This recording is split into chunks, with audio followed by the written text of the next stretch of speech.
यांचे मेहुणे मी डिक्लेअर केली होती, त्या ठाकरे परिवाराचं नाव नव्हतं घेतलं, पण श्रीधर पाटणकर त्याचे कारनामे या संबंधात गेली 1.5 वर्ष मी ईडी सोबत पाठपुरावा करीत आहे. श्रीधर पाटणकर म्हणजे उद्धव ठाकरे यांचे मेहुणे, साले, ब्रदर इन लॉ, कोट्यावधी रुपये ची मालमत्ता आहे श्रीधर पाटणकरची. आणि कृपा कोणाची? मुंबई महापालिकेच्या कॉन्ट्रॅक्टरची. काल जे एक ट्रान्झॅक्शन ईडीने जनतेसमोर ठेवलं, एकंदर 30 कोटीचा गैरव्यवहार किंवा मनी लॉन्ड्रिंग झालं आहे. प्रथम दर्शनी भले श्रीधर पाटणकर म्हणजे उद्धव ठाकरे यांचे 6.5 कोटी वाईट, पण तुझे गेले 1.5 वर्षात मी वेगवेगळी माहिती ईडीला दिली आहेत, त्यात कोट्यावधी रुपये. आणि मी काल पण प्रतिक्रिया देताना सांगितलं होतं, जर सगळ्या गोष्टी बाहेर आल्या ना तर उद्धव ठाकरेंची रात्रीची झोप पण उडणार. हे जे कालच्या प्रकरणात एक पाऊल पुढे जर आपण गेलो तर यात नंदकिशोर चतुर्वेदी आणि उद्धव ठाकरेचे संबंध काय? आता मला माहित आहे की हे माझं वाक्य संपल्याबरोबर उद्धव ठाकरेची माफिया सेना लगेच बोमाबोम सुरू करणार. मला आठवते 11 नोव्हेंबर 2020 ला मी असाच प्रश्न विचारला होता, उद्धव ठाकरे आणि अन्वय नाईकचे संबंध काय? त्यावेळी पण मी सांगितलं होतं की उद्धव ठाकरे आणि अन्वय नाईकचे जमिनी संबंध, जमिनी व्यवहार आहे. आज माझा प्रश्न आहे, उद्धव ठाकरे आणि हवाला ऑपरेटर, हवाला किंग नंदकिशोर चतुर्वेदीचे संबंध काय? जर ठाकरे साहेबांनी त्यांचा परिवाराचे संबंध, त्यांच्या आर्थिक व्यवहार, त्यांची बिझनेस रिलेशनशिप स्वतः सांगितली तर किरीट सोमय्या असो, ईडी असो, आयटी असो, ईओडब्ल्यू असो किंवा न्यायालय असो, त्यांना जास्त मेहनत करावी लागणार नाही. 19 बंगले लपवण्याचा खूप खूप खूप खूप खूप प्रयत्न उद्धव ठाकरे साहेबांनी केला, पण शेवटी खरं बाहेर आलं. 2019 मध्ये रश्मी उद्धव ठाकरे म्हणतात 19 बंगले माझे आहेत, आणि 2021 मध्ये मुख्यमंत्री उद्धव ठाकरे म्हणजे मिस्टर रश्मी ठाकरे म्हणतात तिथे बंगलेच नाही आणि बंगलेच नव्हते. हे असाच पद्धतीचा हा किस्सा आहे. श्रीधर पाटणकर त्यांच्या आणि रश्मी ठाकरे, त्यांच्या आणि आदित्य ठाकरे यांच्या आर्थिक व्यवहार, पार्टनरशिप याबद्दल उद्धव ठाकरे बोलणार का? मुख्यमंत्री परिवाराला माझी विनंती आहे, आपले जे आर्थिक व्यवहार आहेत, ज्या पद्धतीने आपण गेल्या काही वर्षात शेल कंपन्यांमधून पैसे घेतले आहेत, मनी लॉन्ड्रिंग केलं आहे, श्रीधर पाटणकर पण त्यात सहभागी आहेत, त्याची माहिती आपण देणार की मग ते पण हिशोब किरीट सोमय्या चार्टर्ड अकाउंटंट ऑडिटरला द्यावा लागणार?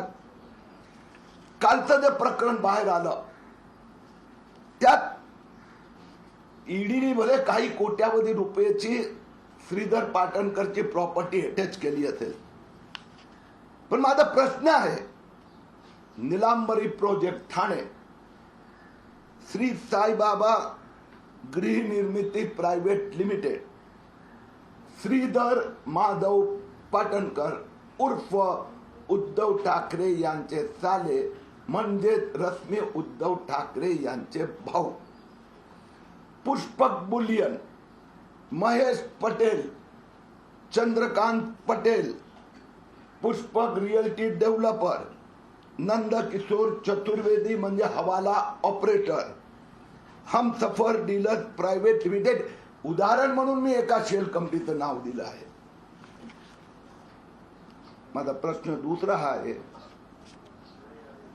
की आदित्य ठाकरे आणि रश्मी ठाकरेंनी 2014 मध्ये जी ही कंपनी बनवली होती, कोमोस्टॉक प्रॉपर्टीज LLP ही जी कंपनी आहे 2014 मध्ये आदित्य ठाकरे आणि रश्मी उद्धव ठाकरेंनी बनवली. आदित्य ठाकरे त्या डिरेक्टर पण, मालक पण, 50% त्यांचे आणि 50% रश्मी उद्धव ठाकरे यांचे. आता माझा प्रश्न आहे, या कंपनीची आता काय अवस्था आहे? ही कंपनी आता कुणाच्या मालकीची झाली आहे? ही कंपनी आता नंदकिशोर चतुर्वेदीची झाली आहे. हा नंदकिशोर चतुर्वेदी हा हवाला ऑपरेटर आहेत आणि कालचा 30 कोटी रुपयाचा व्यवहारात हे महाशय मुख्यत्वे इन्व्हॉल्व आहेत. मग ठाकरे परिवाराने स्वतःची जी कंपनी बनवली होती, ती कंपनी कोमो stocks and properties limited LLP हे नंदकिशोरला कशी काय दिली? मग हे इथून तिथपर्यंत कशी गेली, का गेली? जे 12 माफिया सेनेचे नेते, जसा अन्वय नाईकचा घोटाळा किरीट सोमय्या यांनी काढल्यानंतर अंगावर आले होते, 3दा हमले केले. आता ते 5 मिनिटानंतर सुरू करणार हल्ला. तर नंदकिशोर चतुर्वेदी हा प्रूव्ड हवाला ऑपरेटर, एंट्री ऑपरेटर आहे. त्यांची कंपनी स्वतःची ठाकरे परिवाराने फॉर्म केलेली, बनवलेली. ती कंपनी नंदकिशोर चतुर्वेदीकडे का दिली, केव्हा दिली, कशी दिली? नंदकिशोर चतुर्वेदी हवाला ऑपरेटर आणि ठाकरे परिवाराचे संबंध काय? ठाकरे परिवारात हे पहिलंच मनी लॉन्ड्रिंगचं ट्रान्झॅक्शन आहे. मी आता ठाकरे परिवारांना प्रश्न विचारतो. मुख्यमंत्री आहात म्हणजे पहिलं प्रश्नाचं उत्तर तुम्ही द्यावं लागणार. तुम्ही याआधी कधी मनी लॉन्ड्रिंग केलं आहे का? तुमच्या परिवाराने, श्रीधर पाटणकरांनी आणि मनी लॉन्ड्रिंग श्रीधर पाटणकरांनी यापूर्वी करून नंतर ते पैसे ठाकरे परिवाराच्या खात्यात ट्रान्सफर केले आहे का? या संबंधी महाराष्ट्राच्या जनतेला माहिती हवी आहे. मग कमोड ट्रेडर्स प्रायव्हेट लिमिटेड असेल, पद्मसिंग एक्झिम प्रायव्हेट लिमिटेड असेल, मी काय उदाहरणं नुसती देतोय. ते या कंपन्यांमधून किती रुपयाचं मनी लॉन्ड्रिंग झालं, कसं झालं, हे फक्त डिमॉनिटायझेशन ते संबंधित विषय नाही आहे. हा विषय आहे महापालिका कॉन्ट्रॅक्टर कडून पैसे घेणे, गेली 2 वर्ष महाराष्ट्राची माफिया सरकारचा, पोलिसांचा माफिया सारखा उपयोग करून पैसे जमवणे आणि ते पैसे आपल्या कंपनीत, आपल्या इस्टेटमध्ये ट्रान्सफर करणं. म्हणून कालचं प्रकरण तर फक्त सुरुवात आहे. पुढच्या काही दिवसात उद्धव ठाकरे यांच्या माफिया सेनाचे 6 लोकांचे छोटे मोठे घोटाळे, इन्व्हेस्टिगेशन नंतर ऍक्शन हे जनतेसमोर येणार. महाराष्ट्राला या घोटाळेबाद मुक्त करण्याचा आमचा संकल्प है. धन्यवाद. किरीट जी, हिंदी में भी जानना चाहेंगे, जो आप सवाल खड़े कर रहे हैं, एक कंपनी आप कह रहे हैं कि ठाकरे परिवार ने एस्टेब्लिश की और बाद में वो नंदकिशोर चतुर्वेदी के नाम पे उसका ऑनरशिप फिलहाल में है, तो क्या है पूरा मामला, विस्तार से बताइए. एन्फोर्समेंट डायरेक्टरेटने ते तू मागून घे आणि नील आला असेल तर पाठव इथे.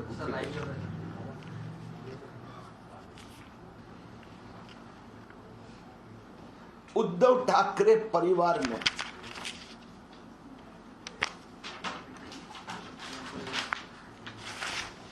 उद्धव ठाकरे परिवार ने 11 नवंबर 2020 को मैंने एक पत्रकार वार्ता ली थी और जिसमें मैंने उद्धव ठाकरे परिवार और अन्वय नाईक के जमीन के व्यवहार के बारे में बताया था। आज की यह पत्रकार परिषद है कि हिंदुस्तान के बड़े हवाला किंग, हवाला एंट्री ऑपरेटर नंद किशोर चतुर्वेदी और उद्धव ठाकरे परिवार के संबंध क्या है। कल जो ईडी ने 30 करोड़ का घोटाला निकाला, जिसमें श्रीधर पाटनकर जो उद्धव ठाकरे के साले साहब है, उनके संबंध बाहर आए हैं। मैं आज आदित्य उद्धव ठाकरे, जिन्होंने 2014 में एक कंपनी की स्थापना की अपनी माताजी रश्मि उद्धव ठाकरे के साथ, Comostocks properties LLP, 50% share Aditya Thackeray के, 50% रश्मि उद्धव ठाकरे के। लेकिन अब आज स्थिति यह है, यह कंपनी हवाला किंग नंद किशोर चतुर्वेदी की हो गई है। तो मैं उद्धव ठाकरे से जानना चाहूंगा, क्या आप आज तक आपने हिम्मत नहीं आई अन्वय नाईक और आपके संबंध के बारे में बताने की? यह हवाला ऑपरेटर चतुर्वेदी के बारे में आप बताएंगे? आपने, आपके परिवार ने और इस प्रकार के एंट्रीज ली है? श्रीधर पाटनकर, आदित्य ठाकरे और रश्मि ठाकरे, इनके आर्थिक व्यवहार है या सिर्फ पारिवारिक संबंध है या बिजनेस पार्टनरशिप भी है? क्या पाटनकर के खाते में मनी लॉन्ड्रिंग होकर आता और फिर ठाकरे परिवार के खाते में जाता है क्या? मैं आज उद्धव ठाकरे जी से सवाल ये पूछना चाहता हूं कि इस प्रकार से आपके यहाँ कितना मनी लॉन्ड्रिंग हुआ है, किस प्रकार से हुआ है, ये पैसा कहां से आया? मुंबई महापालिका के कॉन्ट्रैक्टर के पास से आया कि गए 2 साल में जो आपकी माफिया सरकार जो घोटाले करती है, कमोड ट्रेडर्स प्राइवेट लिमिटेड, पद्म सिंह एक्जिम प्राइवेट लिमिटेड, ऐसे अनेक कंपनियों के बारे में मैंने ईडी को जानकारी दी है और मुझे विश्वास है कि आने वाले कुछ महीनों में हवाला ऑपरेटर, हवाला ट्रांजैक्शन अनेक जनता के सामने आएंगे। मैंने महाराष्ट्र की जनता को प्रॉमिस किया है कि उद्धव ठाकरे 2 अंदर गए और दूसरे डर्टी डजन मंत्री नेता जिन्होंने घोटाले किए, 2 महीने के अंदर उनके घोटाले के सामने कार्रवाई शुरू हो गई होगी।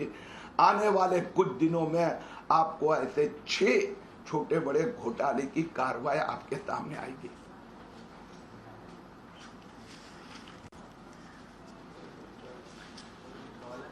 पहले के जो घोटाले हैं, चाहे अनिल देशमुख की आप बात करते हैं, आप प्रताप सरनाईक की भी बात करते हैं, तो क्या उनमें और इन नामों में कोई कॉमन? तर भाजप नेते किरीट सोमय्या यांनी यावेळी पत्रकार परिषद घेतली आणि मुख्यमंत्र्यांना त्यांनी अनेक सवाल विचारले।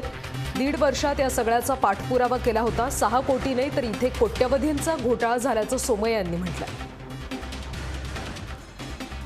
Mahawar, thank you. उदय शंकर महावार, वो भी एक हवाला किंग है।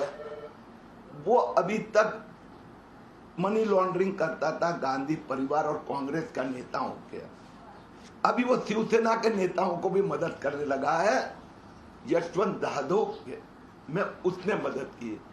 इसी प्रकार से नंद किशोर ने, चतुर्वेदी ने और भी कुछ ऐसे डेटा हवाला ऑपरेटर है और भी लोगों को मनी लॉन्ड्रिंग में मदद की है और कुछ लोगों के एजेंट कॉमन है।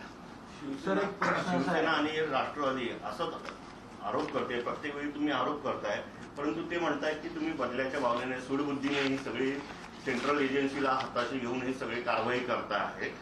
यावर काय सांगणार? कारण प्रत्येक वेळी जेव्हा जेव्हा असं काही होते त्यावेळेस असाच प्रश्न उपस्थित करून या कारवाईवरून कुठेतरी लक्ष विचलित करण्याचा प्रयत्न असतो का? आता असं आहे की आरोप शब्द मराठीत जर आपण डिक्शनरीत बघितलं तर काही माझ्याकडे नाही आणि मी बोलतो त्याला आरोप म्हणतात। तसं संजय राऊत 30 दिवस रोज बोलत होते किरीट तुम्हें अब बाप बेटे जेल में जाएंगे, किरीट तुम्हें अब बाप बेटे जेल में जाएगा, नील तुम्हें कल रात को जेल में होगा. 30 दिवसानंतर एकही कागद नाही, एक पण पुरावा नाही. आणि 30 दिवसानंतर दोन्ही कोर्टाने सांगितलं है काय लावलंय. दोन्ही ठिकाणी, एका ठिकाणी उद्धव ठाकरे सरकार, दुसऱ्या ठिकाणी मुंबई पोलिसने एफिडेव्हिट दिलं की नील तुम्ही विरोधात काही नाही आहे. ह्या असाच पद्धतीने त्याला आरोप म्हणतात. किरीट सोमय्या फक्त उद्धव ठाकरेंनी परिवाराने केलेले मनी लॉन्ड्रिंगचे कागद समोर ठेवतात. ऍक्शन. आता काल संजय राऊतनी प्रतिक्रिया दिली कारण त्याला लक्षात आलं की न्यायालयात ते अडकणार आहेत, म्हणून त्यांनी सांगितलं आम्हाला न्यायालयावर विश्वास नाही. पण महाराष्ट्राच्या जनतेला या माफिया सरकार सूडबुद्धी नाही, सूडबुद्धी घोटाळेबाजांचा जे घोटाळे करतात, महाराष्ट्राच्या जनतेचं रक्त चुसतात, त्यांचा विरोधात जिद्दीने किरीट सोमय्या मैदानात उतरला आहे. आणि ह्या जे डर्टी डझन आहेत, अनिल देशमुखच्या वेळेला हीच भाषा उद्धव ठाकरे पासून संजय राऊत, शरद पवार, नवाब मलिक वापरायचे. नवाब मलिकच्या वेळेला हीच वापरतात. आता अनिल परबवर आम्ही तो कोर्टात गेलो ना, भारत सरकार कोर्टात गेली, मोदी सरकार कोर्ट ऑर्डर देणार. मी आपल्याला आणखीन सांगतो, Nandkishore director of Prime Tech Trading Private Limited, previously known as Commode Traders Private Limited, both Aditya Thackeray and Rasmi Uddhav Thackeray appointed on 9 February 2010 as director in this company and resigned on 17 December 2012. मी आता त्या कंपनीचं नाव घेतलं होतं उदाहरण म्हणून. तर हे जे आहे याला म्हणतात मनी लॉन्ड्रिंग. आता ही कंपनी पण चतुर्वेदींना दिली गेली आहे का? प्राइमटेक्स ईडीला नाही, प्राइमटेक्स कंपनीचा आता व्यवहार काय होतो? कॉस्मोचं नाव चेंज करून त्यांनी आता प्राइमटेक्स मध्ये हे सगळं ईडीला आम्ही दिलंय. ईडी पण तपास करत असेल, पण इन्स्टॉलमेंट मध्ये जसं एक पर्टिक्युलर चॅप्टर पूर्ण झालं की त्याचा तपास पहिला पाहिजे. नाही, प्राइमटेक्स मध्ये पण रश्मी उद्धव ठाकरे आणि आदित्य ठाकरे आहेत. ती कंपनी आता नंदकिशोर चतुर्वेदीला दिली गेली आहे. कॉस्मोस दिली गेली. हा, आणि त्यांनी नाव बदललं. ट्रान्सफर कधी झाले? आणि त्यांनी नाव बदललं, Prime Tech Trading Private Limited केलं. कमूद पासून. हा. सर, कल शरद पवार ने ये कहा कि केंद्रीय एजेंसियों का दुरुपयोग इस स्तर तक बढ़ गया है कि आज से 5-10 साल पहले किसी को ईडी का नाम भी पता नहीं था. आज गांव-गांव में लोग ईडी का नाम जानते हैं. दुरुपयोग इस हद तक बढ़ गया है. हाँ, इसका कारण यह है कि गए 2 साल में जिस प्रकार से एनसीपी, शिवसेना, कांग्रेस ने लूटने का काम किया, पाप किया, और उसके पहले 10 साल केंद्र में सरकार थी, सब घोटाले. देखो सजा कौन देता है? न्यायालय. तो आखिर में तो ये इन्वेस्टिगेशन का न्यायालय के सामने रखा जाता है. अब संजय राउत, शरद पवार बोलते हैं एजेंसी में विश्वास नहीं, और संजय राउत 12 पन्ने का लेटर लिखते हैं. ईडी के 4 एजेंट, किरीट सोमय्या 5वां एजेंट. उसके पहले उसने 5 आरोप लगाए थे. एक का एक भी कागज उसने उद्धव ठाकरे को नहीं दिया, ईओडब्ल्यू को नहीं दिया. इसका अर्थ क्या हुआ? ये घोटालेबाजों को लग रहा है कि देवेंद्र फडणवीस किरीट सोमय्या को डरा कर हम घोटालेबाजों के घोटाले निकालते रहेंगे. सर, मराठीमध्ये काल शरद पवारांनी आरोप केलेला आहे की यापूर्वी ईडी कोणालाच माहिती नव्हती, परंतु गेल्या 2 वर्षात ईडी माहिती होते. शरद पवारांनी ज्यावेळी इन्कम टॅक्सची धाडी घातल्या ना, त्यावेळी अजित पवार सोबत त्यांनी पण रडण्याचं नाटक केलं होतं की अजित पवारचा बहिणीकडे का. मग किरीट सोमय्या आणि दुसऱ्या दिवशी अजित पवारचा बहिणीचे कसे व्यवसाय आणि त्यांचा बेनामी कंपन्यांचा अजित पवारांनी कसा वापर केला आणि जरंडेश्वर 27,000 शेतकऱ्यांकडून कसं काबीज केलं, त्याचे आकडे दिल्यानंतर अजित पवार संबंधात शरद पवारांची बोलती बंद झाली. शरद पवारांनी या घोटाळ्या संबंधात बोलावं की हे जे डॉक्युमेंट दिले ते चुकीचे आहे का. शरद पवार छगन भुजबळ संबंधी असंच बोलत होते. म्हणून मुद्दा कोण काय बोलतो नाही, पेपर काय बोलते ते जास्त महत्त्व. नाही, नंदकिशोर चतुर्वेदी हा हवाला ऑपरेटर आहे, याच्यावरती काही केसेस आहेत का आधीचे?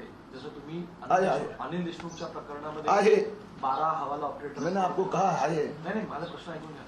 12 हवाला ऑपरेटरचा उल्लेख केला, 12 कंपनीचा उल्लेख केला. आता कोलकात्यातल्या यशवंत जाधव मध्ये देखील कोलकाताच्या कंपनी होत्या. हा हवाला ऑपरेटर देखील कोलकाताचा आहे का? आणि यांचे आणि ठाकरे यांचे संबंध किती जुने आहेत? बघा, परत मी सांगतो, कागद बोलतो. हे मी कागद आपल्याला वाचून दाखवला.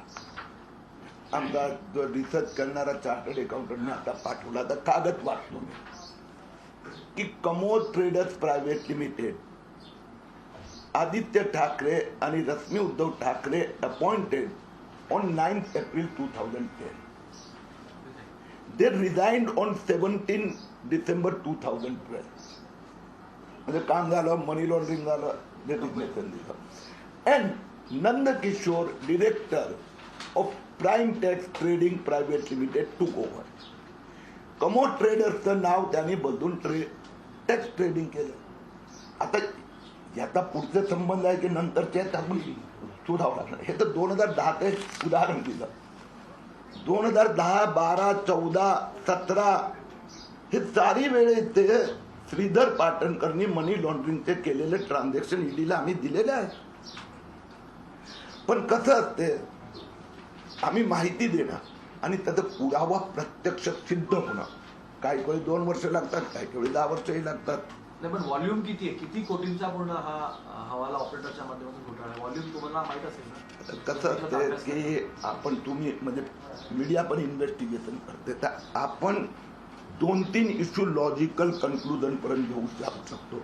आपली तुमची माझी एवढी शक्ती नसते की आपण देशभरातले सगळे. तर आता इन्व्हेस्टिगेटिव्ह एजन्सी आणि ज्युडिशरीला यासाठी दिलं जाते की मग थेट पर्यंत जातात.